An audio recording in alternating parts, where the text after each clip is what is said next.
Welcome to Ferraro&Friends. I have one of my greatest friends, Andre Myrie, on the show. And thank you for coming out. No, thanks for having me, bro. Let me tell you what just exactly happened. Talk to me. I was at my house. I live like 15 minutes away from here. Mm-hmm. So I was like, Dad, you trying to give me a ride to the studio? He's like, yeah, no problem. I live in an old house. Since the Brooklyn Dodgers were around, my family's lived in that house. So it's that old of a house. Yeah. So recently, the last like week or so, 2 weeks, random like power outages happens on like half the side of the house. Yeah. So we keep getting Con Ed guys just over and over and over again. And for some reason, they say they fix it and they don't. And today we're on our 5th Con Ed guy. He comes over, fix it. A different Con Ed guy 2 hours later comes over and's like, let me just make sure everything's okay. And like, we're like, okay, sure. But the last guy actually like did his job. He goes up, looks at the wire. He's like, oh, seems like it checks out. And my house is here. There's like the sidewalk, a car, then the truck. Yeah. So he's like, yeah, it checks out. He goes to leave. He has the yellow ladder. He goes around the Tesla. Then he goes to the truck. He goes, and me and my dad are standing right next to the Tesla. So he goes to like put it up and like throws it, but like he doesn't know we're like casually looking at him. Yeah. Then he like falls on the ground and he starts calling for help. He's like, he's trying to ask for workers' comp. Oh, wow. And it was the funniest thing. That is hilarious, bro. Like, you know when stuff goes down, like anything bad happens. Yeah. It's a different sound. It's a different alertness. And like we just casually looked over, like, what's this guy talking about? And the guy's like, can you please get me my radio? Get me my radio. And my dad's like, yeah, sure. Hands him the radio. And this guy's like laying on the ground. The ladder's just casually right next to him. and he's like, 87. Can I get an ambulance to then says my address? And he's like screaming manically onto the radio. Then the second he stops, like, yeah, my dad's like, I got a work meeting. I got to drop him off. Can I leave? And he's like, yeah, no problem. Have a good day.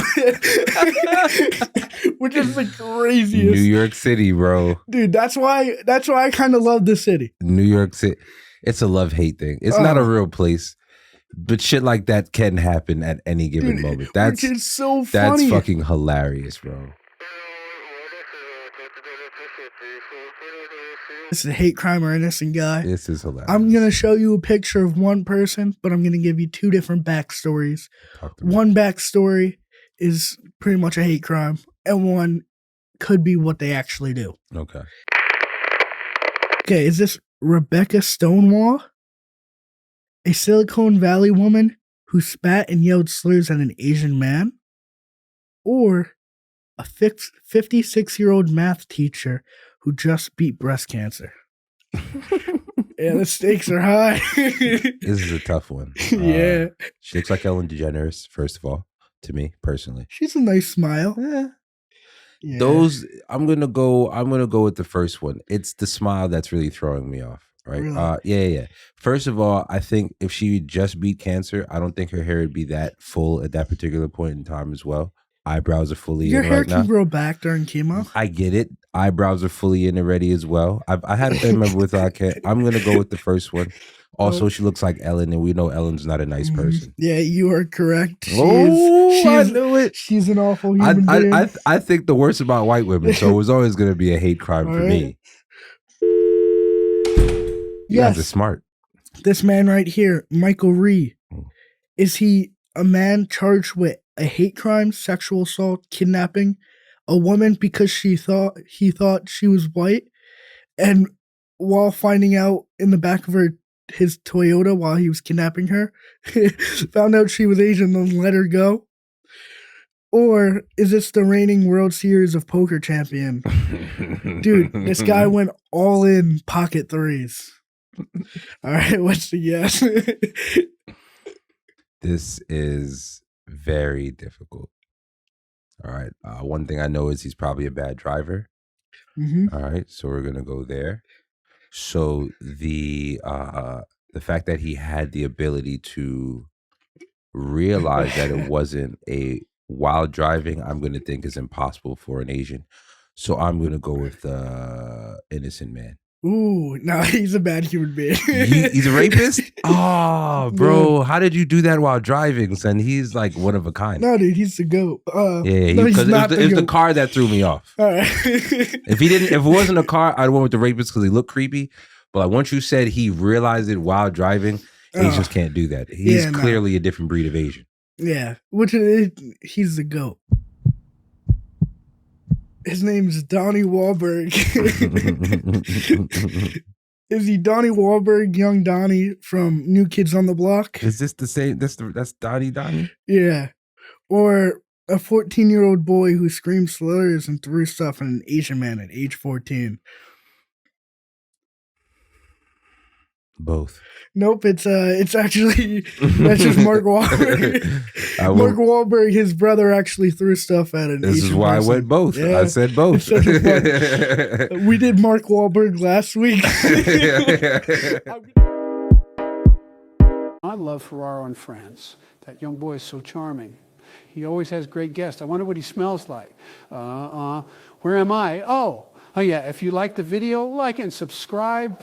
Like Race Play No Black. Like you start looking. Race Play No Black. What's that? It's like where two white people are together, but like they're doing race play, so like they would pretend to be black people towards each other. So like that's hilarious. Yeah. I don't know if it's real, but I think like that should be a thing. That should because like race play is. You've seen race play porn. No. You never seen like where a black man, a BBC is fucking like interracial. Interracial, but she's like, give me that nigga dick. Yeah, but like imagine two white people, but then her saying that to another white guy. Hilarious. You would watch the whole thing. I'd watch that if that like wasn't a porn too. If that was like a reality TV show where like just casually think they're black people. Yo, Race Play No Black could really be a thing. That would be like, it doesn't have to be porn. Yeah, that could be anything. No. It's just like following a couple like living their lives, and they're like clearly like, you have to make it extra so like they're ginger. Bad ginger, but they exude like real nigga culture. Yeah. That'd be fire. The father might not have to be there. No, it's just a single mom, a single ginger mom, and like a little boy. Yeah. They're like screaming the N-word at each other like casually in conversation. That'd be hilarious. Oh man, you want to do it?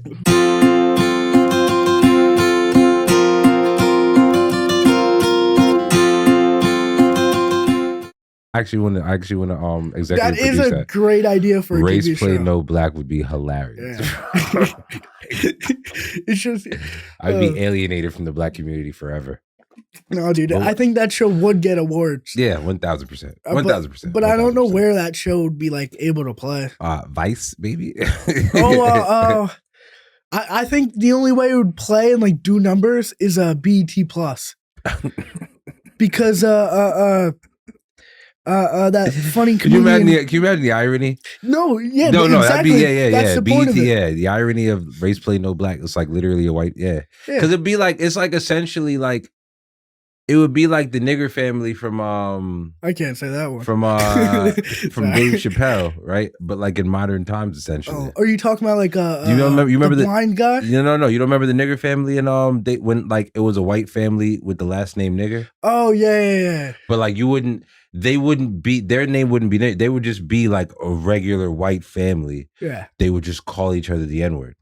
Yeah. No, and you'd have to have sex scenes show. Because like that would be because and it would especially work on BET Plus because the only other like good show that's like striving on there is Miss Pat's show. Have you seen it? I've seen clips. I saw when she closed the door with her son and then threatened to like beat him. It's a fantastic show. I thought it was hilarious. Yeah, no, I could see that actually being very, very funny. No, it's and that's the only like show on that network that does numbers. Tyler Perry runs it, bro. Like, what did you think was gonna happen? Yeah, like, it's not gonna be good. Have you ever seen a Tyler Perry movie? They're not good. Is that I'm bad with names. That's it's a nigga in the dress. Yeah, Medea. Yeah, Medea. Oh, look at you. Okay, my bad. I've seen the movies. This is probably the most the N-word's ever been said on this show, isn't it? Oh, dude. No, hands down. Hands down. Yeah. No, Have I hit quota? Oh no, you like tripled it. Yeah. Beautiful. Love it. Yeah, I'm gonna have to like censor like every third word. But really? No. Is it? It's on the YouTube doesn't allow the it'll demonetize. Well, right? It's also the hard R, which is the issue. I didn't say that's the hard R. Yeah, like when you're talking about Chappelle and the family. And no, that's not. It's not how it's spelled. It's spelled Niggar. Yeah, but YouTube doesn't care about that. I'm aware. But now that YouTube knows that it's with an AR, YouTube don't discriminate, bro. There's like, not a guy sitting behind a desk. It's an algorithm. It definitely is a guy sitting behind a desk. Well, yeah, but that's the higher ups. That's the higher ups. Well, like I mean, bro, you're like you gotta understand. Like it's okay. It's just okay. Say it. I'm joking. I love doing it. It's fun to me. If the money's right. That's what it's all about. Would you put on the dress? No. It's just I'm just personally not comfortable. Me either, yeah. It's just like there was a whole like fucking conspiracy theory. It's like the Illuminati gets you when you put on a dress. And they're like, that's not a conspiracy theory. It's pretty much proven, bro. As soon as somebody put on the dress, career skyrockets. It's just a fact. You got to put on the dress. Everybody's put on the dress. I'm not putting on the dress. Not everybody. Who hasn't put on the dress that's like up there? The Rock definitely hasn't put on a dress. Rock definitely put on a dress and wore a tutu. God. Oh yes, tutu. Yes, the football movie. Yes, he did. But tutus are ripped, dude. Tutus are sick. I'd wear a tutu. It's very for white. A bit. We'll continue. All right. Yeah, Kevin Hart definitely has. Put on SNL. Yep. Pretty much all comedians. I don't think Chappelle has. But like all right, so the loophole with Chappelle, right? They're saying he did it in Men in Tights, technically when they dressed up.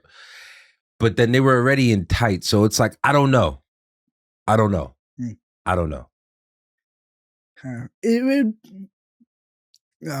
I'd probably wear a dress. You'd wear the dress? It varies. Terrible. It has to be like I'm good. It has to be something like I truly think is funny. Or like impactful. I just don't see a man in a dress being funny anymore. It's very hacky. Well, it's hacky, but it can be done right. Everything can be done right. Medea's ruined it. Yeah. I'm voting no more men in dresses personally. Ever? I mean, it's not funny anymore. Young Thug wore that blue dress. Remember? It was purple on a phenomenal album, dude, too. Yeah, it was a beautiful album. That's one of the best albums. It's one of the best albums he's ever dropped. I don't think he needed to wear.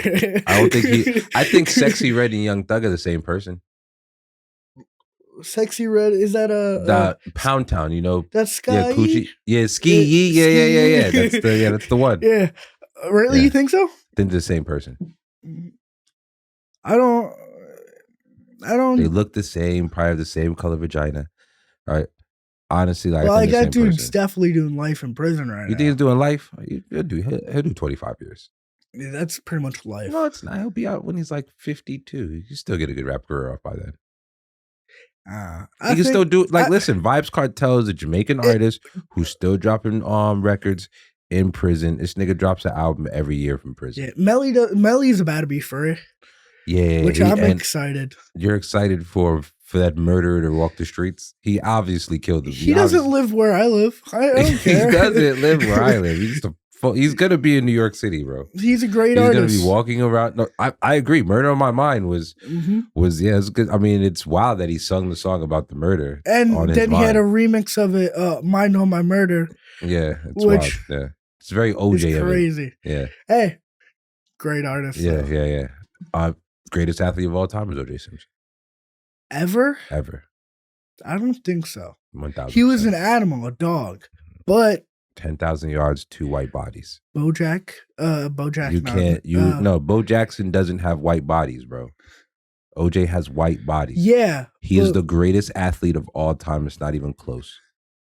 Nobody has bodies. Nobody has bodies. You don't think his son killed the people? No, it was OJ Simpson. I don't think so. OJ, he wrote a book. If I did it, yeah, I understand. And he told us how he killed them. Yeah, but no, he cashed out. It's OJ Simpson killed those people and then got away with it, which is good for him. I'm not mad at him. You know what I mean? If you could kill somebody and get away with it, you would do it too. It's just very difficult to do. You haven't run for 10,000 yards. It varies.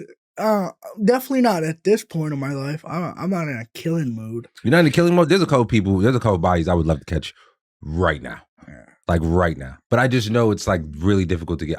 If I get my comedy career to where I want it to be, I think I'd be at that level where I kill 2 white people and get Like away with it. I think Kevin Hart could kill 2 white people and get away with it. Is it P. Diddy that like send hits when? Diddy's had people killed before. I mean, allegedly. From what they say, that's what they say on the blogs. I don't know if it's true. I don't think you ever had anybody kill Diddy. I'm just saying that's what they're saying on the blogs, that you get people taken out. And I'm not trying to be one of them, Diddy, and I'm not coming to one of your parties either. His son played ball at Christ the King. Did he? Yeah, he was nice. Good? He was nice. You know who was good? Lil Romeo. Mm-hmm. Lil Romeo was good as shit at high school. So Lil Romeo gave that. I played for a team against him. He had like 35, bro. He was incredible. Yeah. No, he was good. Carmelo's son. Kyne's actually, I'm a fan because Melo's my favorite player of all time. So I remember when he was coming up, I was like, Melo literally cloned himself. Yeah. I have high hopes for the kid. I want him to do so well. He's number one guard in New York City right now. He's rated number one guard right now. Yeah, for his class. He is a dog. Doesn't he play school in Florida?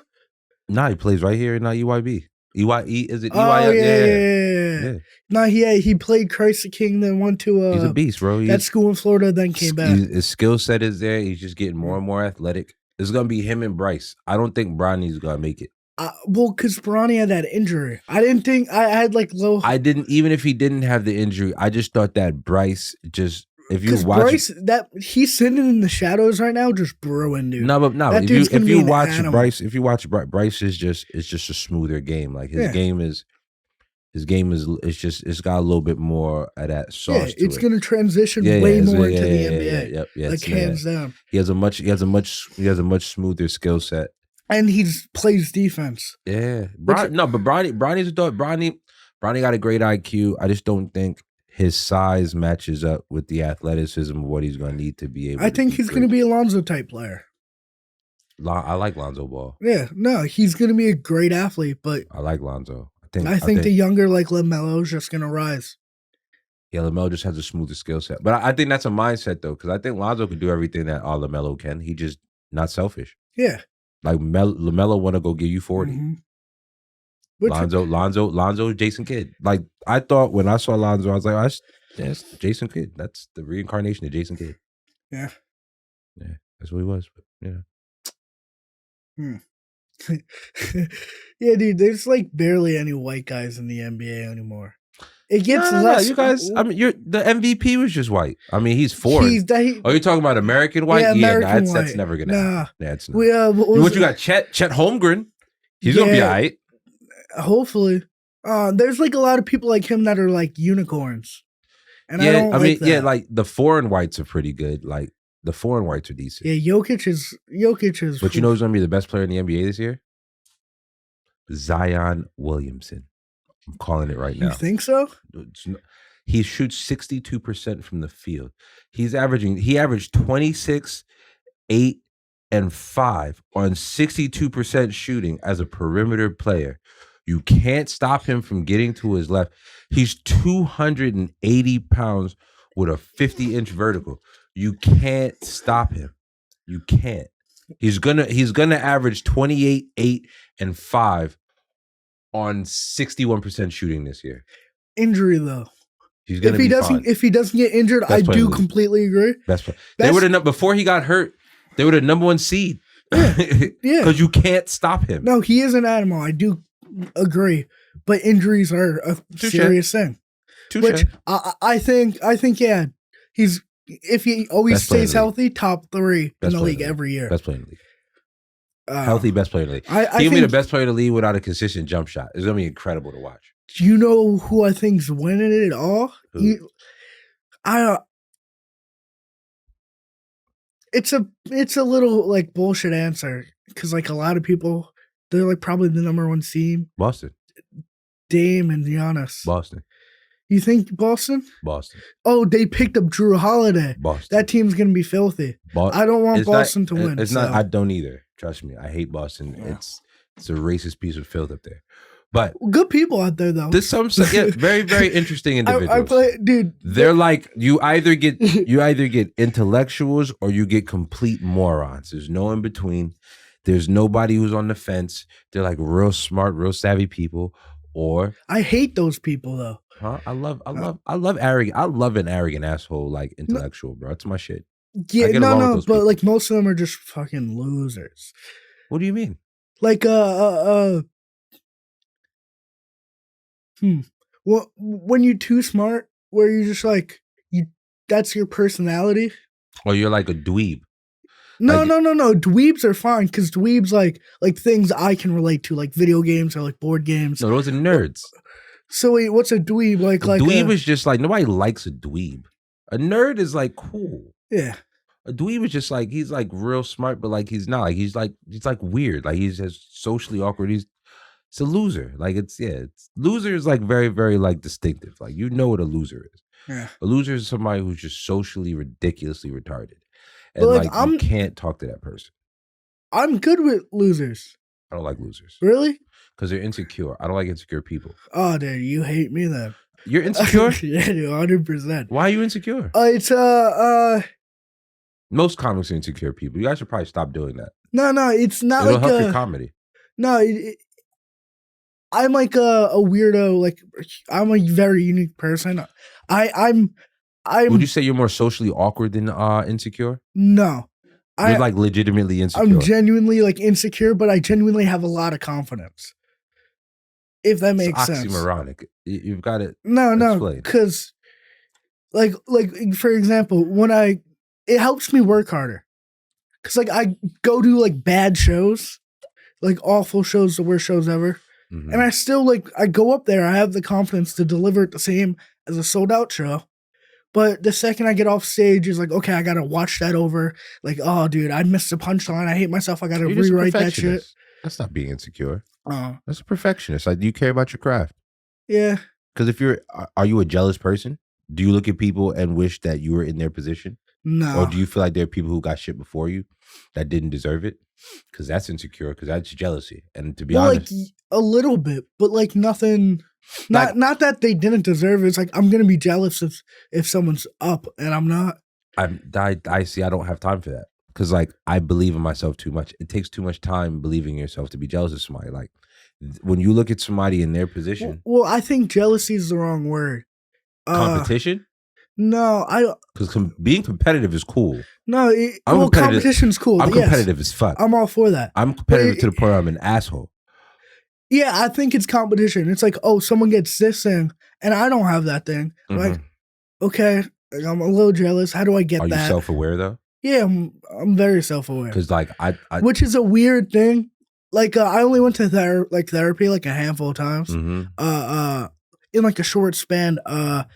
This girl, my second half of freshman year, the first half I was a drunk and I failed classes. The second half, I was like, okay, I'll show up on campus. I'll ask people for help and I'll try to get my grades better. This was probably the third day. I asked this one girl, hey, we're in the same class. You have like a 4.0 average. Can you teach me what I'm looking at? She's like, yeah, come over like around like 8:30.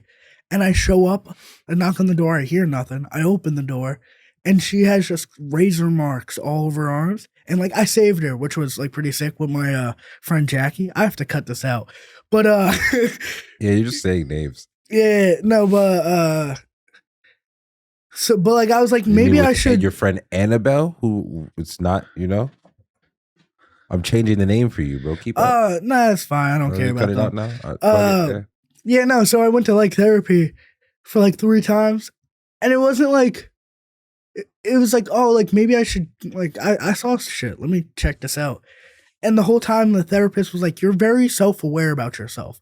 And I was like, can you explain that? And it was like, but you're self-aware about it. And they never like explained what that was, if that makes sense. Being self-aware? Yeah. It's being able to look at.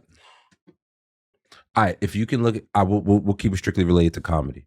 If you could look at a comic, right, who is attaining things more than you, right, and can look at them and genuinely say, if you feel like you are a stronger comic than they are, or if that comic is stronger than you and can confidently say that, whichever way it is, that's being self-aware. Yeah. Most people can't do that. Most people can't look at somebody and say, hey, that person's better than I am. It's very difficult for them to do it unless they have the accolades behind it. But you can't. It's very difficult. Yeah. So most people will look at an individual and say that person's not supposed to have that, right? Yeah. But then they lack the self-awareness to say, nah, a person's actually stronger in the actual field than I am. So if you're somebody who can look at yourself and actually highlight your faults, highlight what you're great at, highlight what you're not great at, and in relation to somebody else, that's called being self-aware. It's just really, really being secure enough in you. That's what I'm saying. Like, you can't out there, you can be both. If you're secure enough in yourself to be able to look at and be like, I know what I can do better, I know what I can't. You're a perfectionist who's self-aware. Being insecure, right, is constantly comparing yourself to everybody in the room because you don't feel like you're great. Like, you don't have time for that. Yeah. I personally. Sorry. No, then it has to be like a different word. Because like I think you're competitive. Speaking in like comedy terms, I think you're definitely competitive. I truly think I have some of the strongest premises. Just straight up. Because I like spend nights just thinking, how can I be unique? And how can this be funny off the first 3 words? Touche. But like things I lack is definitely punchline game. Because they like look at me like a fat like retarded kid, and they're like, "This is hilarious." After I say something ridiculous, and just I hook them. But like, if it's like I can say pretty much anything after, and they still laugh if it's like relatable. But like then I have some jokes where I have the first half, then I have a punchline, and then it goes fucking off the roofs. Do you think sometimes your premises are too complex, so you're to bring it back is becoming too difficult to find a punchline that's really hitting home? I don't know exactly. I'm just asking. I'm not even. This is just me. Yeah. Just asking, like, just shot in the dark. Like, do you think maybe your premise? Because what's really helped to where it's like now I'm hitting very hard consistently, is I kind of simplified. I stopped trying to be the smartest person in the room. Oh no, my whole comedy style is everyone's dumb. Everyone doesn't really know much. Facts. I know less than them. I have to talk to them like they're a child and an adult at the same time. So I have to have like simple premises. Like this one premise that crushed my last show.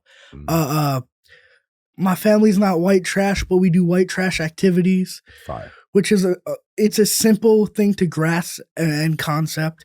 But then I have, because when you say that, I can literally start visualizing like white trash activities, like sleeping with your cousins. You know what I mean? Shit like that. Well, all of it is like real shit. Eating like raccoons, you know what I mean? Yeah. Like my family just came back from Dallas, and like everyone knows, Dallas is for the Cowboys, the Mavericks, and the JFK like assassination museum. Yeah, fire. For some reason, my family flew in, and we went to the Dr. Pepper Museum. That's white trash. That is white trash. Why would you go to the Dr. Pepper Museum? I would go again. It was genuinely fun. But the craziest part of that, why Dr. Pepper? Like, because it's where. First of all, only white trash drinks want Dr. Pepper. It's disgusting. Oh no, dude. Dr. Pepper is disgusting. Look, I don't even know where to find it. I don't drink Dr. Pepper, but there I did. And that dude, they had this like a so Dr. Pepper float. You guys flew in specifically? No, we flew in because one of my brothers lives out in Texas, and the other one lives out in Florida, and we just met up and so when you guys got together, you went to Dallas, and with all the things to do in Dallas, it was like, let's go to the Dr. Pepper Museum. And I would go again. You got to go there. Yeah, but the funniest part of that museum is because it's the South, so every like company there has to talk about racism for some reason. Yeah. And they and they have this one wall. It's like how Dr. Pepper like ended slavery, how they ended helped with the sit-ins. Wow. And it was pictures of just black people like just holding Dr. Peppers. And it was the funniest thing ever. But like that part, Dr. Pepper helped us overcome. I feel like if us as black people had Adderall, we would have overcame. If we had Adderall back then, you think about it. Imagine us on Adderall. You know what I mean? Just being more physically dominant, but then having the focus. Yeah. To stay locked in with Dr. Pepper. I think sit-ins mainly worked, didn't they? No, they didn't. All right, my bad. No, they didn't. Listen, none of that shit worked, right? Integration ruined us. If we, as it did. Wait, integrations, like when they put like the fact that together? me and you are sitting here together, like in harmony, destroyed black people because. Darn. Huh? No. I like whites. No. I mean, hey, listen. Listen. I wasn't gonna back down. It's what it is. It's like black people don't think there's a problem anymore, even though there's still a problem. Oh, yeah. So like you conceal the change. Like it was very, very simple. Like you think Martin Luther King was killed because he was trying to bring black and white people together? No, nigga. Like, didn't he get killed in a hospital? Yeah. He got like shot twice, right? Yeah. I mean, that's crazy. Allegedly. I don't know. Were you on that QAnon? I don't know. No. That's like what happened. Allegedly. He got shot. That's Where like. I don't know. That's what they historically say. I don't know. I'm going. I don't know. I don't like the. I'm not jumping out the window on that one. All he was shot on a balcony, and then died there. That's what they told me. Shot on a balcony. Yeah. I thought he was shot giving a speech. Yeah. Well, no, not giving the speech. Not giving the speech. No. Shot on the balcony, bro. Yeah. Damn. I'm not. I didn't pay attention all that much. Oh, black. I mean, they didn't teach black history at your school. It was like a chapter, dude. It was a chapter. Yeah, I figured. Yeah. I mean, they're trying. Then they were like, yeah, for the next 3 years, let's talk about the Aztecs. Yeah, they're really trying to act like it didn't happen now. No, I because now what's it called? Well, I forgot what they're calling us now. I think it's involuntary workers is what we were now. Really? Yeah. That's what they're calling it. Yeah, that's what they're saying slavery was. It was involuntary workers. Well, yeah. And then also I think that it was actually beneficial for us because we were able to learn so many different trades. I'm not trying to be funny. That's crazy. That's what they're saying. Right? Let me get this out. My people were slaves. Maybe if they should have did slavery in Germany, maybe we'd have all the facts then. Maybe. My people were slaves. I don't know what Irish people like did. I know they like built the railroads. The Irish people always tend to say they were the blacks of the whites. Well, there was like different degrees of it. Like whoever came to America at that time were the like oppressed. It was like first Italians, then it was Irish. Everyone, British are the only people that weren't oppressed. There's other people that weren't oppressed when they came here. We're not going to talk about that. They were oppressed before they came here. Oh, the Native Americans? Yeah. Oh, they get casinos. That's pretty sick. Yeah. The Native Americans is what I'm talking about. Hey, dude, you graduate high school and you get like $2 million to go spend. That's what they do if you're like a Native American. Yeah, I think that's the least they could do. No. Like they make so much money. It's the least they could do. Dude, $2 million's crazy. It's the least they could do. Do you know the history? Yeah. They were given syphilis and wiped out. Yeah. By some dudes like, all right, this is my country now, son. And we just celebrate. Yo, they're still giving the day off for that shit. Like they know Christopher Columbus didn't discover shit. He still gets the day off. They like changed it. Indigenous Peoples Day, which is a crazy name. I just say Christopher Columbus Day. Yeah. That's your man's? Whoa. I'm saying, that's your man. That's your man. You like how he gets sick. Down? He murder and rape, baby. He said murder and rape. It's sexy. Yeah, it's just chose. All right, listen. So look. If you don't know, I'm on the dopest show out right now, Street Famous NYC with Aaron Burr, co-host that. You should check that show out. It's Street Famous NYC on Patreon. All right, make sure you check that out. I run a really, really dope show series, right?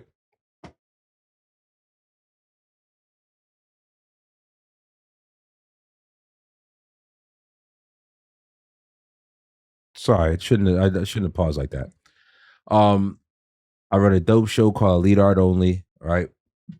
Just had our show in Jersey last week. Our next show is going to be at the Grizzly Pear Midtown, October 25th. I have a really dope lineup coming through. All right. So definitely pull up on that. Get those tickets. Promo code is Elite5. What else I got coming up? I will be doing Spin the Block audition, Westside Comedy Club. If you want to come show some love, you know what I mean? So I don't have to get nobody else to come out because the nigga still does bringers. All right. Come out, come rock with me. I got Don't Tell Comedy the 21st in Williamsburg. I don't know location yet though. That's gonna be fun. I'm looking forward to do that. And what else I got? What's popping next? What's next? I got a couple private shows doing opening up for a jazz band called Acute Inflections on the 17th. Yeah. And yeah, be on the lookout for Elite Art Only, man. We got another one coming November 18th in Jersey. I will new location, new venue. Dude, very, very new format too. I got a different format. I heard great things about that show. You and a princess. Oh, thank you, bro. Yeah. Thank you, bro. Thank you. Yeah. I saw a clip of you two riff and that was fun. Thank you, bro. Of the show. Thank you, bro. Thank you. Yeah, man. Yeah, you've built the fastest hour I've ever seen. I appreciate you, bro. I'm working on another one. Yeah, I'm working. I have 30. I'm really comfortable with, but. Cause like that whole theme is like family, but like it's easier to write about some family members than others, which is an issue, like a big issue. Well, it's crazy to me. I look at like when I see people who build from their personal perspective early. I couldn't do that for my first hour. Like this time, yeah, because I wanted to learn how to tell. I wanted to learn how to technically tell jokes first. Because I wanted to make sure I knew what I was doing when I didn't want to just do that on a whim. Now. In this material, although it's still very observational, it's me being observational using the scope of situations and circumstances in my life to show why I view some of the observations that I do. So you're going to get to know me in this one, but you still get what people are a fan of me for, which is real sharp, real witty writing. And yeah, it's edgy. I'm still a very big truth teller. I'm getting more into my storytelling bag now. Dude, which is, yeah. Yeah, I mean, that's what I've been really like. Grinding. So now it's like, I think this one, which I'm going to announce the name and I'm drop the cover for it this Saturday, actually. Because it's basically done. What's the name? I'll reveal it. Some of All Fears. Some of All Fears. Yeah. That's a sick name. Thank you, bro. Yeah. Is that like something you just thought of, or is that like an ending punchline? A little bit of both. Okay. So that's the last bow of it to tie on. So it'll be announced. Then I probably won't film it until February, and I'm gonna drop it on my anniversary. Yeah. Let's close this out, then we can talk more. Yeah. I need to go move my car soon too. Yeah. Okay. Yeah. This is my guest, Andre Myrie, and this is Ferraro&Friends, and genuinely thank you. Yeah, thank you guys, man. Yo, check me out, Andre2999. I'll have He's gonna have me post it, but I still gotta say it because it's the habit. Go to YouTube, check out my special Duck on the Pond. You get to see the growth when you see, and this was exclusive, bro. I dropped the title of my special on your pod before anybody else heard it, man. Thank you. This podcast I genuinely like. The only reason why I genuinely like it is because I get to put on comics that I genuinely like. Yeah. No, I genuinely think are going to be generational talents. I appreciate that, man. Thank you. Yeah, and yeah, thank you. I appreciate it, bro.